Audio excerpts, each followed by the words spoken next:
Alléluia, gloire à Jésus-Christ. Que le nom du Seigneur soit béni, que le nom du Seigneur soit célébré, que le nom du Seigneur soit magnifié. Je suis reconnaissant à mon Dieu qui permet encore qu'on se retrouve ce jour à ses pieds pour échanger autour de sa parole. Nous voulons louer son nom et l'élever en ce jour dans le nom de Jésus-Christ. Bien-aimé, merci de te connecter à moi à nouveau. Je prie que tu te disposes véritablement à recevoir le meilleur de Dieu, que tu disposes ton cœur et que sa parole ce jour te touche et t'apporte quelque chose de bien dans le nom de Jésus. Je vais couvrir ce moment du sang puissant de Jésus-Christ. Je vais l'environner du feu divin et je vais anéantir et détruire tout ce que le diable planifiera contre ce moment. Je voue cela à l'échec déjà dans le nom de Jésus. Bien-aimés, merci. Et sans transition aucune, nous allons aller dans le livre de 1 Jean, au chapitre 5. On va lire les 3 premiers versets de ce chapitre. Il est écrit « Quiconque croit que Jésus est le Christ est né de Dieu. Et quiconque aime celui qui l'a engendré, aime aussi celui qui est né de lui. » Nous connaissons que nous aimons les enfants de Dieu lorsque nous aimons Dieu et que nous pratiquons ses commandements. Car l'amour de Dieu consiste à garder ses commandements et ses commandements ne sont pas pénibles. Alléluia. Gloire à Jésus-Christ. Et au travers de ces versets, la question que je vais te poser comme ça, est-ce que tu aimes Dieu? Ou bien qui aime Dieu? Alléluia. Si je posais cette question, qui aime Dieu? Est-ce que tu aimes Dieu? Forcément, beaucoup répondront, oui, j'aime Dieu, j'aime Dieu, j'aime Dieu, j'aime Dieu. Tout le monde aime Dieu. Personne ne pourra te dire qu'il n'aime pas Dieu. Mais ici, la Bible dit que nous connaissons que nous aimons les enfants de Dieu lorsque nous aimons Dieu et que nous pratiquons ses commandements. Pourquoi? Car l'amour de Dieu consiste à garder ses commandements. L'amour de Dieu consiste donc à pratiquer la parole de Dieu. L'amour de Dieu consiste à aimer sa parole et à la mettre en pratique, donc à vivre selon la volonté de Dieu. Voici comment tu dois démontrer que tu aimes Dieu. Alléluia. Voici comment tu dois démontrer que tu aimes Dieu. C'est que tu dois garder la parole de Dieu, tu dois la pratiquer dans ton quotidien, dans ta manière de faire, dans ta manière d'agir, dans ton comportement, dans ton attitude, dans ton caractère, dans tes propos, dans tes pensées. Tu dois faire la volonté de Dieu. Tout ce que tu fais, c'est pour glorifier Dieu. Ce n'est pas pour faire autre chose, ce n'est pas pour faire plaisir à ta chair, ce n'est pas pour faire plaisir à un homme, mais c'est pour faire plaisir à Dieu. Et tout ce qui fait plaisir à Dieu se trouve dans sa parole. Alors, aimer Dieu, c'est mettre sa parole en pratique. Et la Bible continue pour dire que les commandements de Dieu ne sont pas pénibles. Alléluia. Quand Dieu dit qu'il faut prier là, ce n'est pas pénible, tu peux prier. Quand Dieu dit qu'il faut venir dans sa maison là, je suis dans la joie quand on me dit allons à la maison de l'Éternel, ce n'est pas pénible. Ce n'est pas te lever de chez toi pour venir à l'église, ce n'est pas quelque chose de pénible.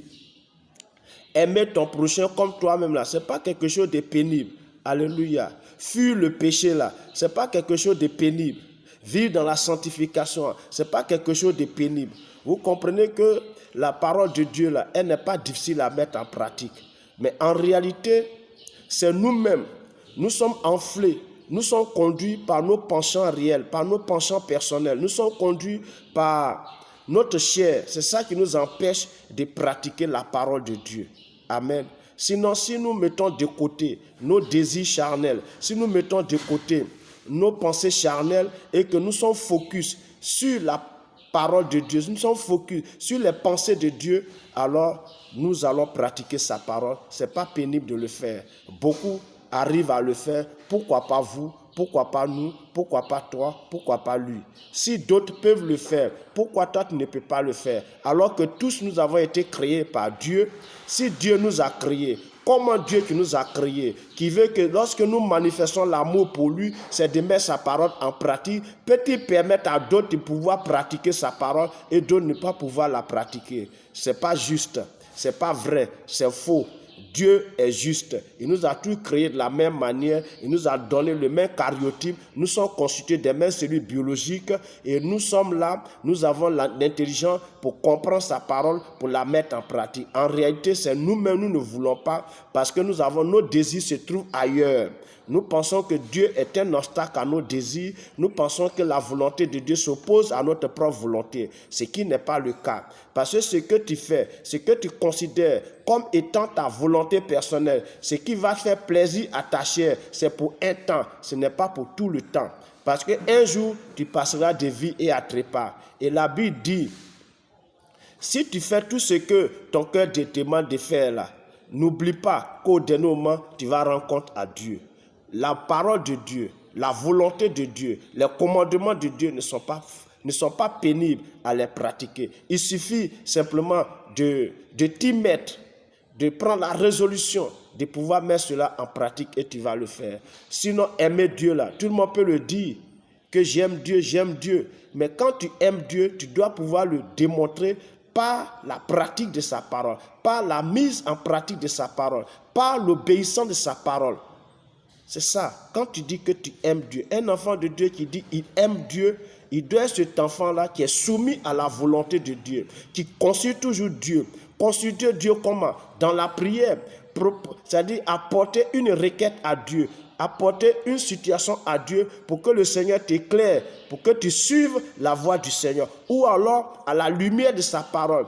Dans sa parole, il y a les instructions. Devant une situation, Dieu te dira, voici ce que tu dois faire, voici ce que tu dois faire. Quand tu agis ainsi, alors tu démontres par là que tu aimes Dieu. On n'aime pas Dieu dans la bouche seulement. On n'aime pas Dieu dans le cœur caché. Parce que c'est de l'abondance du cœur aussi que la bouche parle, que nous posons les actes. Alors si les actes que tu poses prouvent que tu n'aimes pas Dieu, comment tu peux dire que tu aimes Dieu mais dans ton cœur? Parce que c'est ce qui est dans ton cœur là qui ressort après. Bien-aimé, aimons Dieu en mettant sa parole en pratique. Voici donc la portion de l'Écriture que le Seigneur me donne ce jour de t'apporter. Reçois-la, qu'elle te fasse du bien.